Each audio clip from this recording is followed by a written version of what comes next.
మానవుడు ప్రకృతి సంతానం కాబట్టి ప్రకృతితోటి మానవుడు ఆడుకోరాదు. ఆడుకుంటే ప్రకృతి చెలగాటం ఆడుకుంటుంది. తల్లితో పరాచకం ఆడొద్దు. ప్రకృతి మన తల్లి. తల్లితోటి పరాచకం అరాచకం రెండూ మంచిది కాదు. ఆ తర్వాత ప్రకృతి ప్రకోపిస్తే ప్రకృతిని మనం నియంత్రించలేము. అందుకే ఈ రోజు భూకంపాలు వస్తున్నాయి. ప్రకృతి వైపరీత్యాలు ఎక్కడికక్కడ దాపురిస్తున్నాయి.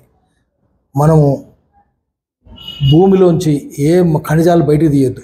ఖనిజాలు బయటికి తీస్తే ప్రకృతి నాశనమైనట్టు. ప్రకృతి కడుపులో గడ్డపార తీసుకొని పొడవద్దు. మైనింగ్ అంటేనే గడ్డపార తీసుకొని పొడవడం అంటే నీ తల్లి పొట్టలు నువ్వు గడ్డపార గుచ్చినట్లు లెక్క. అందుకని అది మైనింగ్ అంతా ఆపేసేద్దాం. ప్రపంచంలో పెద్ద విపత్తు రాబోతున్నది. ఈరోజు భూతాపం పెరుగుతున్నది.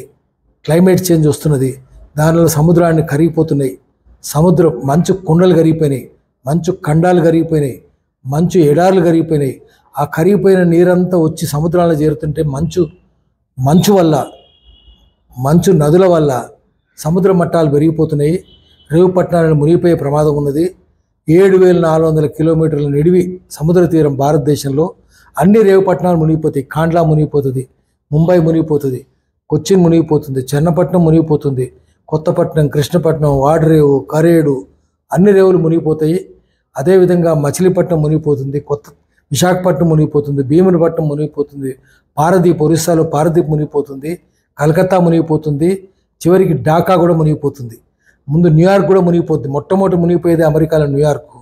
అందుకని రేవు పట్టణాలను కాపాడుకోవాలి. లేకపోతే ఇవన్నీ పొంగిపోయి 2040 నాటికి 10% రేవు పట్టణాలు మునిగిపోతాయి. 2050 నాటికి 30% రేవు పట్టణాలు మునిగిపోతాయి. 30% రేవు పట్టణాలు నీట మునిగిపోతే సముద్ర జీవులు చచ్చిపోతాయి. జలచరాలు చచ్చిపోతాయి. అంటే ఎండ్రకాయలు, పీతలు చచ్చిపోతాయి, రొయ్యలు చచ్చిపోతాయి, చేపలు చచ్చిపోతాయి. దానివల్ల మాంసం ధర పెరిగిపోతుంది. అది పెద్ద ప్రమాదం. అంటే హైదరాబాద్లో 5,000 రూపాయల కిలో మాంసం కావచ్చు ఒకటి. రెండవది భూతాపం 56, 57 అట్లా డిగ్రీలు పెరిగిపోతుంది. అంటే అంతంత వేడి పెరిగితే పొలంలో ఎవరైనా రైతు పనిచేస్తుంటే వడదెబ్బ దాకా చచ్చిపోతాడు. పొలంలో ఎవ్వరు పనిచేయలేని పరిస్థితి. కాబట్టి పంట కూడా పండదు. రైతులు ఎవరు బతకలేరు. ఆత్మహత్య కాదు, రైతుల హత్య అవుతుంది ఇది. అందుకని మళ్ళీ వ్యవసాయ ఉత్పత్తి ఉండాలంటే, పారిశ్రామిక ఉత్పత్తి ఉండాలంటే, సముద్రాల్లో ఉత్పత్తి ఉండాలంటే మనము ప్రకృతితో చెలగాటం ఆడుకోవడం మానుకోవాలి. ఆ బొగ్గు ఉత్పత్తి ఆపేయాలి. పెట్రోలు డీజిల్ ఉత్పత్తి ఆపేయాలి. బొగ్గు తగలబెట్టడం, డీజిల్ తగలబెట్టడం, పెట్రోల్ తగలబెట్టడం ఆపేయాలి. పర్యావరణ హితమైన ఇంధనాలే వాడాలి. పర్యావరణ హితమైన తైలాలే వాడాలి. అంటే వేరుశనగ నూనె వాడాలి, నువ్వుల నూనె వాడాలి, ఆముదాల నూనె వాడాలి, ఆవ నూనె వాడాలి. అవి కర్రలే కాల్చాలి. డీజిల్, పెట్రోల్ కాల్చొద్దు. గ్యాస్ కూడా కాల్చొద్దు. మళ్ళీ పాత కర్రలు తీసుకొచ్చి కాల్చాలి. వంట అట్లనే ఉండాలి. వంట బొగ్గును కూడా కాల్చకుండా కట్టెల పొయ్యే పెట్టుకోవాలి.